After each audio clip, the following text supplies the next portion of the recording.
terbatas nih. Oke, kita masuk GMM ya. Nah, ini persoalannya adalah ada endogeneity, ya, bias, endogeneity bias ya. Di apa namanya itu di dalam model GMM nih. Nah, ada yang paling susah kita laksanakan GMM ini adalah menentukan instrumental variable. Itu yang paling susah. Makanya kalau kita mau estimasi GMM, sediakan stok variabel lainnya yang banyak. Ya, karena kita belum tahu mana yang cocok untuk kita gunakan sebagai instrumental variable atau IF-nya. Oke.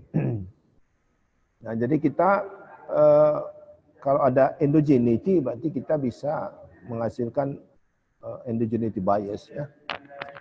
Nah, oke, semakin banyak memasukkan instrumen maka semakin tidak bagus hasil. Kenapa? Masih tetap ya sama di standar ekonometrik, parsimoni itu tetap berlaku ya. Nah, estimasi GMM atau two state least square ya ada unsur instrumental variable. Nah, namun yang paling berat itu adalah mencari strong instrumental variable ya. Jadi kalau estimasi kita di GMM tidak bagus, maka OLS masih tetap super konsisten dibandingkan dengan GMM. Nanti kalau kita lari-lari, kita katakan masih bahwa kita sudah estimasi dengan GMM, ternyata tidak memenuhi syarat, maka penelitian ini menggunakan OLS dengan alasan bahwa secara teori OLS itu jauh lebih konsisten dibandingkan dengan GMM. Oke. Kemudian kita di GMM itu ada dynamic ya, dynamic GMM ya. Estimasi panel GMM berbentuk fixed effect dan tidak mempunyai konstanta ya, karena dia sudah gabung semua ya. Instrumental variabelnya sama dengan GMM tetapi ada lag dependent. Lag dependent ini menjadikan dia dynamic ya. Nah, kemudian kita estimasi GMM panel lebih baik dengan force difference dan instrumental di force difference. Oke. Nah, ada dua GMM ini pilihan kita, ada different GMM, ada sistem GMM ya. Different GMM adalah seluruh variabel kita transformasikan dalam bentuk force difference untuk menghilangkan pengaruh waktu dan cross section effect. Kemudian lag endogen dipakai sebagai tambahan dari instrumental variable. Panjang lag itu tergantung lag ini bisa kita setel nanti ya, jangan terlalu panjang juga. Nanti kita tidak memenuhi syarat parsimoninya. Ya. Kalau sistem JMM itu dipakai untuk mengurangi bias dan inefisiensi pada estimator di different GMM. Okay. Nah, perbedaan diff GMM adalah kombinasi diff dengan level regresi data. Jadi ada dua data yang dimasukkan. Nah, ini kita run ini di GMM, kita ambil datanya adalah GMM labor women di datanya. Nah, ini ada beberapa syarat ya. Syaratnya itu kita nanti ada J statistiknya, kemudian kita cek endogeneity, lalu kita cek weakness instrumen. Ya. Nah, kalau beruntung kita sekali tes semuanya terpenuhi, mantaplah GMM ini. Ya. Oke, jadi kalau panelnya, dynamic panel data untuk GMM, ya kita pakai data DPD. Oke, Kamal silakan dilanjutkan di panel GMM-nya. GMM dan panel GMM. Dari GMM dan panel GMM, oke. Sebentar. Nah, ini dari dalam slide Pak Alyasudin, sebenarnya GMM ini adalah teknik estimasi ya, yang menggunakan perbaikan dari maksimum likelihood Dia di mana modelnya yang kita gunakan itu GMM itu menggunakan instrumen variabel.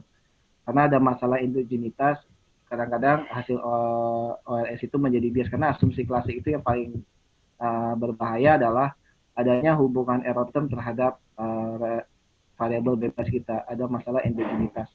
Karena nanti akan berdampak kepada hasil, maka muncul nanti hasilnya adalah bias dia di situ berubah artinya dan kebanyakan nanti hasilnya tidak signifikan.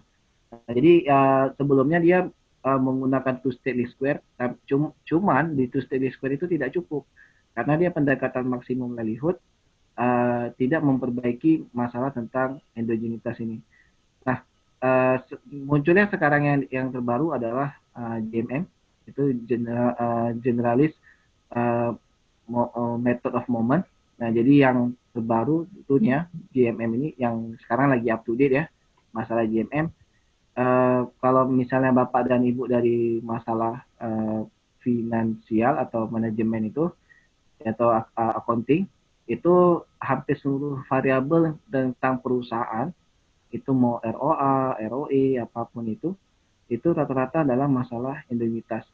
Nanti kami share tentang yang filenya, ada si Utah itu menguji tentang masalah endogenitas. Jadi konsepnya sederhana, dia langsung run biasa, kemudian kita ambil hasil dari residualnya itu kita run lagi terhadap variabel bebas kita. Apabila dia hasilnya adalah kita masukkan, apabila residualnya itu tidak signifikan, maka dia pendekatan OLS ini tidak bisa kita gunakan dan pindah kepada metode two state least square atau GMM. Nah, di GMM ini ada dua, dia ada GMM yang punya cross section dan GMM satu lagi panel data. Itu GMM panel data itu dia sifatnya menggunakan data panel ya, jadi DPD. Cuman perbedaannya adalah dia menggunakan tipenya dynamic seperti yang punya di FEM tadi. Jadi tidak ada masalah di situ, perbedaan dengan panel biasa. Panel dinamis ya. Cuman kalau yang tadi Kama tes tadi itu panel dinamis, cuman dia tidak memasukkan unsur masalah endogenitas. Nah, itu yang jadi kelemahan kenapa panel-panel biasa hasilnya tidak lebih baik daripada panel GML. Nah, jadi karena kita mengabaikan tentang masalah endogenitas, padahal antar variabel itu sering terjadi. Nah, ini kita gunakan untuk yang pertama. Oke. Ini yang kita gunakan adalah data GMM label woman. Ini kita tarik datanya.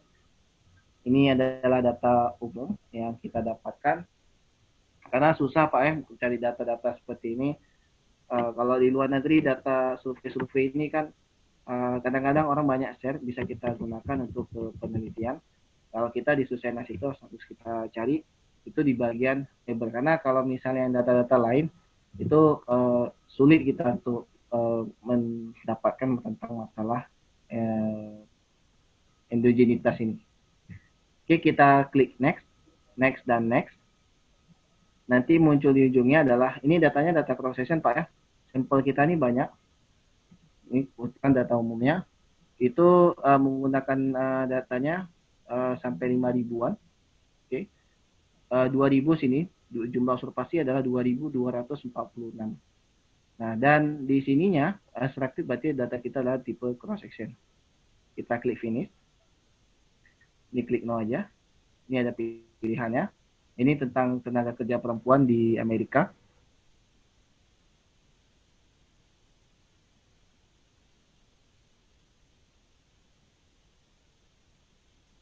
Ini sebenarnya dari awal datanya. Apabila datanya sedikit, adalah 100 sampel lah di bawahnya, itu tidak bisa kita gunakan, estimasinya adalah GMM. Itu lebih baik kita gunakan adalah two state least square. Akan tetapi kalau sampel kita meledak seperti ini sampai 2000, nah ini lebih baik kita gunakan adalah data menggunakan teknik estimasinya. Kelemahan GMM itu tidak bisa dilakukan di small sample Tapi bagusnya dia kalau kita punya data banyak langsung kita gunakan GMM. To state least square malah tidak bagus dia gunakan kalau data kita adalah datanya cukup banyak. Nah, ini problemnya. Karena antara satu data dengan data lain bisa jadi dia memiliki keterkaitan. Kita data, kita data dengan GMM. GMM ini apakah perlu diuji standaritas? Perlu dan tidak. Nah, perlu tidak sebenarnya. Kemarin itu sekitar sebulan lalu ada perdebatan apakah harus menggunakan standaritas di GMM. Ada yang bilang perlu, ada yang bilang tidak. Kalau perlu itu syaratnya kalau nilai T kita itu kalau kita masuk ke panel nanti ya, itu T-nya tuh lebih besar daripada nilai N. Nah, tetapi kalau seandainya T kita hanya sebesar 4 tahun, N-nya banyak, itu nggak usah diuji panel unit root. Nah, tapi walaupun kayak gitu, simpang siur juga karena Kamal baca yang dikasih sama artikelnya itu untuk menguji mereka ke panel ARDL dan sejenisnya, bukan masuk ke GMM-nya. Kadang-kadang dibilang uji model GMM, dia 2 kali itu khusus untuk di model time series-nya, bukan di GMM-nya. Nah, untuk yang di cross section, ini tidak perlu diuji panel-panel unit karena tidak ada di uji-uji itu. Kita lakukan equation, kita klik quick. Di sininya ambil estimate equation. Nah, ini kita tulis, kita gunakan log weight. Ini saya tekan, ketik, kemudian konstanta, masuk kepada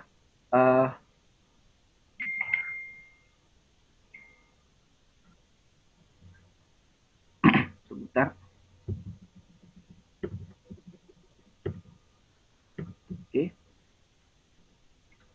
Kemudian masuk kepada tenure, itu artinya jabatan, masa jabatan. Kemudian masuk satu lagi, ini adalah grade. Grade di sini adalah peringkat sekolah ya, lulusan sekolah, lamanya sekolah. Jadi lamanya sekolah itu akan menentukan gaji kita. Jadi dalam dunia sekarang, kalau tinggi pendidikan, maka gaji kita juga ikut meningkat. Nah, kata ada trade ya, jadi trade off-nya kita naik sekolah, tapi kita harapkan ekspektasi return-nya itu lebih tinggi. Ini kita ganti metodenya kepada metode GMM. Nah, di metode GMM ini dia dimintakan adalah tolong tulis instrumennya. Nah, di instrumennya dia agak sulit, seperti Pak Al bilang, agak sulit agak menentukan variabel apa sih yang menjadi permasalahan di dalam model equation kita ini. Bisa saja contohnya, kalau kamu ngambil di sini sesuai dengan sini, itu adalah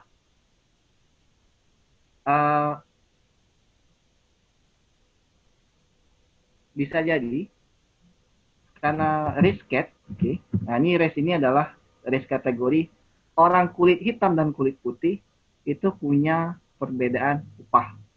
Ya, ini masalah diskriminasi ya. Kalau di Amerika ini sangat-sangat tajam bahwa orang kulit putih itu upahnya lebih tinggi daripada upah kulit hitam. Kemudian walaupun dia punya pendidikan tinggi kulit hitam, tapi tetap upah dia biasanya dibayar lebih rendah daripada orang kulit putih. Kemudian pengaruh yang membuat kita upah itu bisa berubah adalah karena faktor merit. Kalau sudah menikah, nah ada status berkeluarga, ini upahnya ada tunjangan biasanya kalau kita itu bertambah dia. Jadi merit ini mempengaruhi grade, mempengaruhi masa jabatan juga. Tapi ini tidak jarang ya, tapi bahkan tidak ada. Tapi yang paling dampak adalah masalah sekolah dan masalah tentang gaji. Karena merit dengan berstatus adalah grade, kemudian dia akan mempengaruhi upah kita yang kita dapatkan. Dan yang satu lagi adalah yang terakhir, itu adalah kita masukkan tenure ini sebagai variabel yang instrumen juga, karena masa jabatan ini juga saling mempengaruhi terhadap variabel yang kita teliti di sini. Jadi 3 ini, dia ada syarat, kalau kita gunakan sebanyak ini, 1, 2, 3, maka dia jumlah instrumennya harus sama dengan ada jumlah di variabel 1, 2, 3. Apabila kita lebih sedikit jumlah instrumennya, ini kita kurangkan atau satu saja, itu nanti programnya tidak bisa jalan. Jadi minimal dia sama atau lebih satu atau kurang satu dia. Kalau satu aja dia tidak jalan. Makanya Bapak dan Ibu, kalau semakin banyak variabel yang diteliti, maka semakin banyak juga kita harus menggunakan instrumen di dalam model. Ini Kamal tulis kembali, merit. Kemudian satu lagi adalah tenant. Oke. Ini masuk ke dalam sini. Yang kita perlihatkan adalah ini adalah variabel yang kita tidak tahu apakah grade ini adalah variabel endogen atau tidak. Ini sudah pasti endogen, merit juga bagian dari endogen, rescate juga bagian dari endogen. Tapi sekolah ini, benarkah sekolah ini adalah bagian dari masalah endogenitas? Nanti kita uji dengan stepnya yang di dalam program. Di bagian di sininya, di bagian update ini ya, jumlah literasi ini kita gantikan dengan 2. Ini sebutan namanya adalah two step. Jadi literasi yang kedua, jumlah step yang kedua itu lebih baik daripada jumlah 1. Bapak dan Ibu nanti bisa dites dengan 1 atau 2. Biasanya yang kedua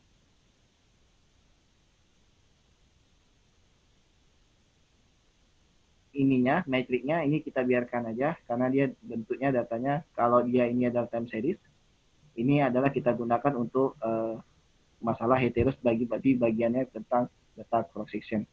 Ini tidak perlu diuji, biarkan aja, lepaskan aja situ. Berarti kita modelkan upah kita dipengaruhi oleh masa jabatan dan sekolah. Cuman kita tidak tahu apakah sekolah ini itu bagian dari eksogen atau tidak, endogen atau tidak. Tapi yang sebagai instrumennya bahwa race itu sudah pasti, masa status keluarga juga, dan masa jabatan ini bagian ini satu yang tidak dilepaskan. Tinggal kita run ke bagian model. Oke, kita klik OK di model di sini. Oke, di bagian di sini, ini kita dapatkan bahwa masa jabatan itu mempunyai dampak. Oke, apabila dia ini kebetulan datanya yang sana cuma persen, lognya berarti di persen. Berarti ini adalah masa jabatan tahun. Apabila masa jabatan itu bertambah 1 tahun, maka upah itu akan meningkat sebesar 0,02%. Dan itunya secara statistik adalah signifikan. Kemudian grade, grade ini masa sekolah itu adalah 0,19. Kalau kita bandingkan, ternyata grade ini punya dampak yang cukup besar terhadap sekolah dibandingkan dengan masa jabatan, walaupun sama-sama punya hasil yang signifikan. Akan tetapi hasil estimasi kita ini, hasil estimasi kita ini konstanta tidak perlu dibaca, S-square ini juga tidak penting, karena data-data mikro kalau kita gunakan itu pasti S-square-nya sangat-sangat rendah. 100 ada 10 variabel Bapak dan Ibu tes di dalam equation, pasti R-square-nya itu tidak jauh-jauh beda seperti 1%, 3%. Itu tidak ada masalah sebenarnya. Yang penting penelitian kita adalah sesuai.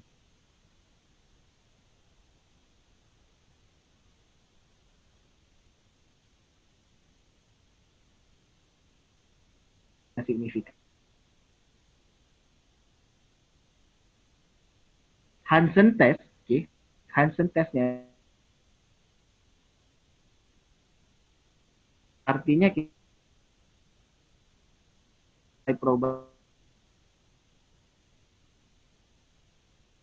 dapatkan model ini adalah 0,22. Oleh karena itu, model estimasi kita ini adalah valid. Berarti secara GMM, penelitian kita ini adalah benar. Nah, jadi kalau kita misalnya dapatnya ini yang signifikan, 0,000, berarti model penelitian kita itu salah. Kita run ulang lagi, cari lagi dia permasalahannya. Cuman kembali lagi, menentukan instrumen itu tidak gampang. Karena kita harus cari dulu apa instrumen yang sesuai di penelitian kita. Itu yang pertama, sebelum kita baca tadi nih, testingnya bahwa modelnya valid. Oke, good katanya. Yang kedua adalah untuk di bagian cross section GMM biasa, kita klik view, kemudian ada namanya instrumental diagnostic untuk pengujian di bagian instrumennya. Apakah yang ini ada dua, ini tidak jarang digunakan. Kalaupun dites jarang sih sebenarnya masuk ini. Biasanya yang di dua ini masuk. Oke. Endogenitas ini kita klik. Ini grade tadi. Kenapa dia bisa muncul otomatis? Karena kita perlakukan grade itu asing sendiri dia. Dia sebagai eksogen. Tapi pertanyaannya adalah, benarkah variabel ini, grade ini adalah variabel eksogen? Karena kalau H0-nya adalah eksogen, endogen. Kita tahu bahwa sekolah itu banyak faktornya. Misalnya kita bilang kalau biasanya anak-anak S1 tuh kalau sudah menikah, pendidikannya kan masalah lagi-lagi kuliah itu kan pasti sulit ya untuk tamat itu. Jadi kalau sudah menikah itu sekolahnya juga susah. Tapi kalau dia belum menikah, tapi grade-nya pasti sekolahnya akan tinggi. Nah, tapi kalau misalnya yang lain atau yang status yang lain sudah berkeluarga yang lain, terutama yang pihak istri ya. Nah, jadi kalau sudah berkeluarga tuh susah dia dapat sekolahnya. Selesai sekolah mungkin bisa sampai 5 atau sampai 6 tahun. Nah, kita klik OK. Nah, ini yang pentingnya bahwa H0-nya adalah kita menduga grade itu sekolah itu adalah variabel eksogen, variabel yang betul-betul tidak mempunyai pengaruh ke variabel yang lain. Ini adalah variabel bebas yang kita bilang. Tidak ada masalah di sini. Tetapi setelah dalam pengujian dengan instrumen yang kita gunakan rescat, kemudian adalah merit dan masa jabatan tenure ini, ternyata sekolah ini adalah variabel endogen. Maka bisa dipastikan model kita tuh semakin kuat.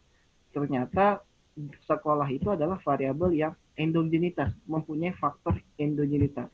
Dari mana kita bisa tahu? Dilihat dari nilai different G-stat ini, itu nilai probabilitasnya adalah lebih kecil daripada 0,05 atau 0,01.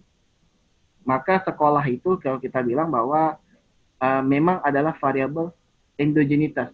Kalau kita run data dengan OLS biasa, grade itu kan tidak dibaca sebagai endogenitas. Dia eksogen di situ lepas ya. Tapi dalam kenyataannya, dunia nyatanya bahwa banyak faktor orang bisa sekolah itu. Apakah umur, apakah dia masuk kepada gaji dia juga, kemudian masuknya bagian merit dan sejenisnya. Ternyata banyak faktor yang menentukan orang bisa meningkatkan namanya sekolah. Dan hasil kita uji, ternyata dapatnya adalah signifikan. Tahap yang terakhir, nah ini paling penting, tahap yang paling terakhir, itu adalah di bagian instrumen diagnostik ini, masuk di bagian weak, instrumen diagnostik. Nah ini sama pengujiannya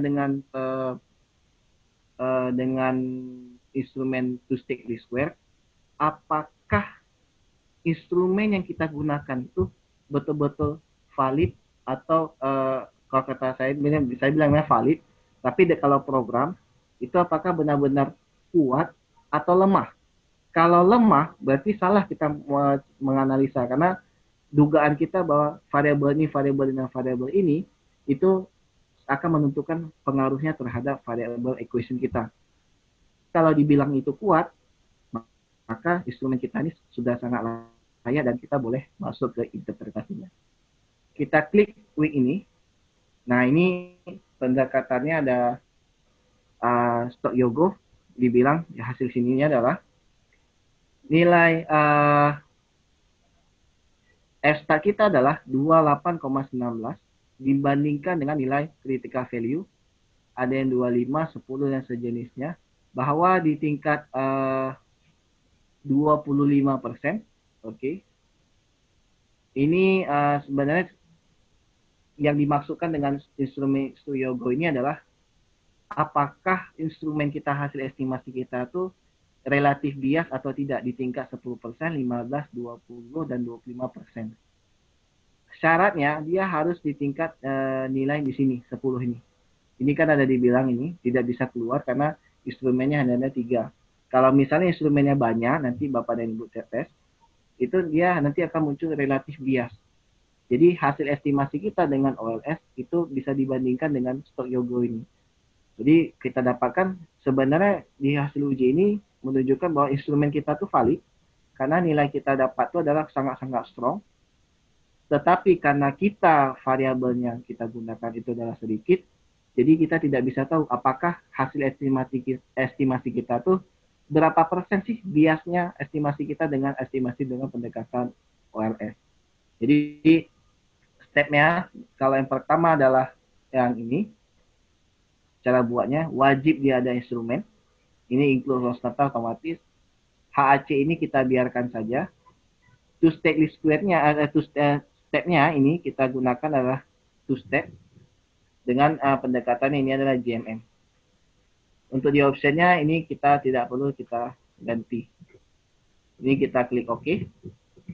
Muncul tahap estimasi pertama. Apakah kita layak untuk kita estimasi hasil GMM ini? Ada kondisinya. Yang pertama dilihat dari J-star ini.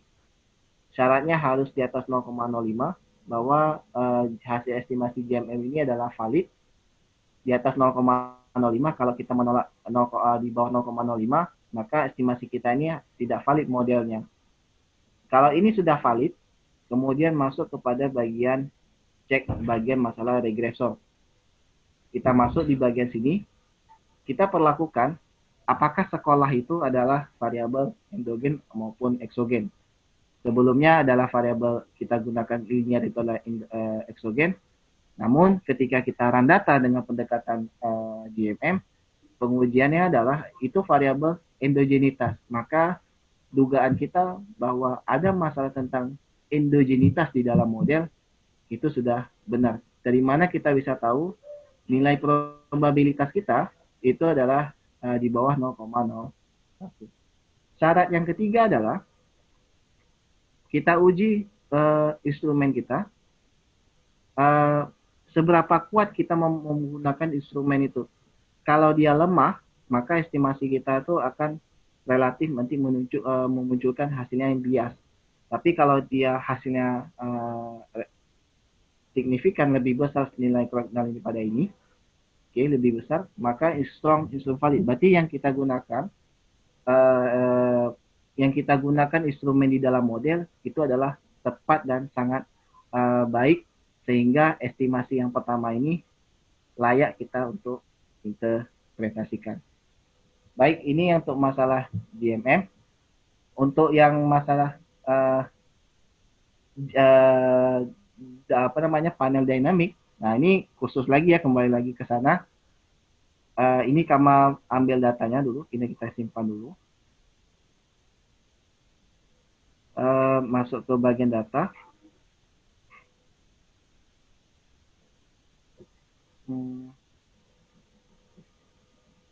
Di situnya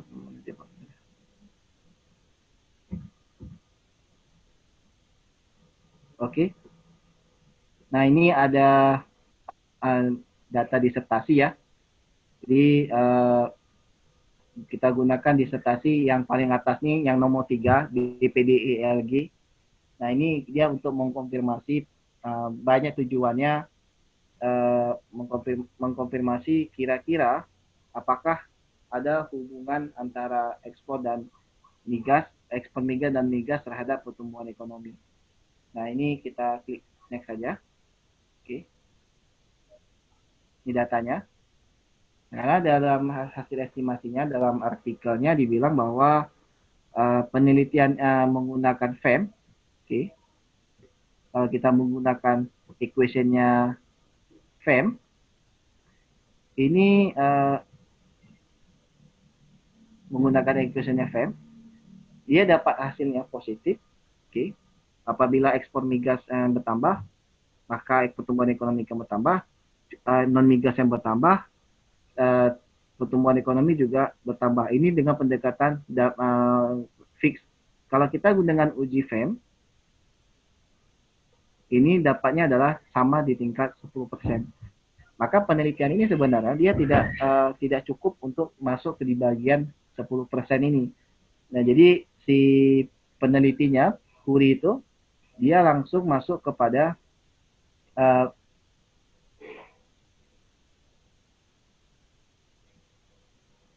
Jadi kita Huri dan kawan-kawannya itu menggunakan pendekatan GMM untuk mengkonfirmasi benar atau tidak ILG ini adalah suatu teori export lead growth. Nah, Bapak dan Ibu bisa cek di dalam artikel manapun export lead growth ini lagi hit in ya, kita bilang dia lagi menjamur di sini penelitiannya apakah pakai panel ARDL, ARD dan sejenisnya untuk mengkonfirmasi apakah ekspor itu berpengaruh signifikan ekspor lead, hati-hati mendorong pertumbuhan ekonomi, ILG namanya. Jadi si peneliti ini kebetulan kalau dia gunakan FEM dan fix dan sejenisnya itu tidak bisa tidak dapatkan hasil yang lebih baik. Wah ini Pak gimana nih Pak? Ada yang sudah panas nih Pak. Ada yang sudah panas nih Pak.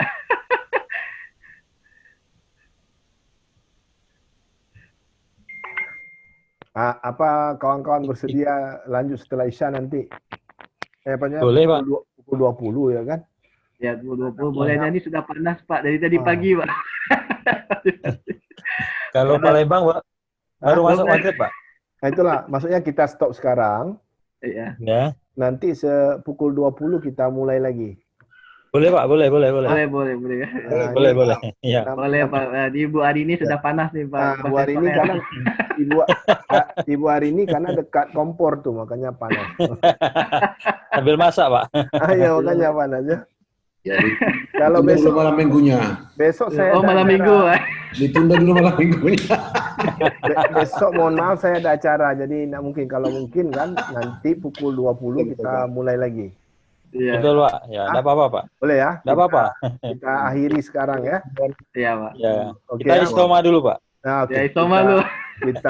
Kita stop nanti pukul 20 kita mulai ya. Ya boleh betul, Pak. Pak. Oke, terima kasih Bapak Terima Ibu kasih, Pak. sekalian. Kita padai untuk sekarang. Kita lanjut setelah pukul 20. Oke? Oke. Assalamualaikum warahmatullahi wabarakatuh. Selamat malam. Waalaikumsalam. Waalaikumsalam. Waalaikumsalam warahmatullahi wabarakatuh. Warahmatullahi. Waalaikumsalam warahmatullahi wabarakatuh.